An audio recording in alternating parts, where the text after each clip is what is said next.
Hello Aquarius, welcome dito sa iyong reading. Real talk reading yan, nakita mo naman sa title ha.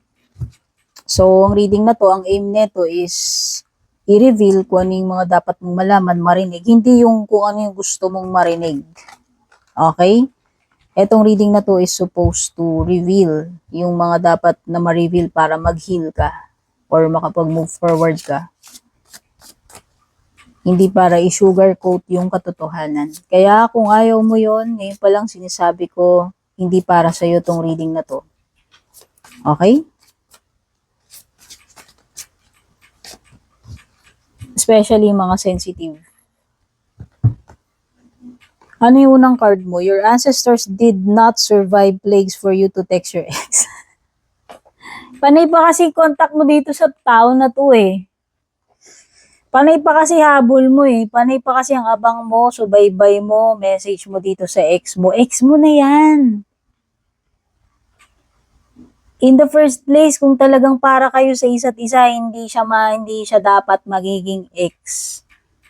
Kaya nga, tinapos na yung connection ninyo eh. Kasi yun yung plano sa'yo eh, ni God, yun yung nakalaan sa'yo. Tapos ipipilit mo pa na mahal mo yung mga ancestors mo. Hindi nga daw sila nag-survive ng plague para lang daw i-text mo nang i-text tong ex mo. So ikaw rin pala yung makulit eh. O, kung buhay lang yung mga yan, siguro may nasabi pa yan. Okay? Huwag ka nang habol ng habol. Huwag ka nang message ng message dun sa tao na yung na-ex mo na. Tapos na. Lalo na kung alam mo yun, iniiwasan ka naman. Lalo na kung binlock ka, hindi naman nagre-reply. Tsaka kahit pa eh. Diba? Naging ex mo siya for a reason. Ex na yun eh. Kaya nga ex na eh. Tapos babalikan mo pa eh. Diba? Kasi kung talagang kayo sa isa't isa, kung talagang mahal ka niya, hindi mo siya magiging ex. Dapat kayo pa rin hanggang ngayon.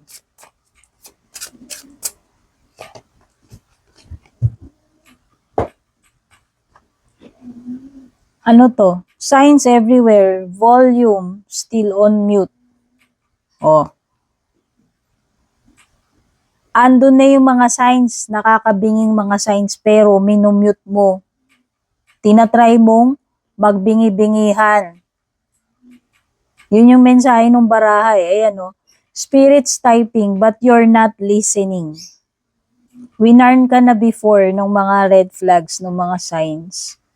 Ang dami nang dumaan na mga ebidensya, signs, pero muted. Muted mo eh. Minute mo eh.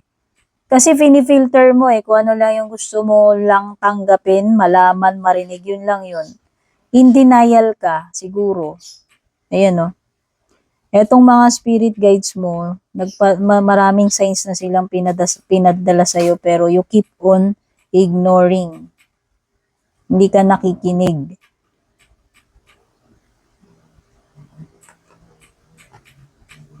Pwedeng yun yung mga hunches mo, yung intuition mo, sinasabi na yan before sa'yo. Matigas lang talaga siguro yung ulo mo. Or in denial ka lang talaga about the reality. Aquarius. Yun yung sinasabi ng cards.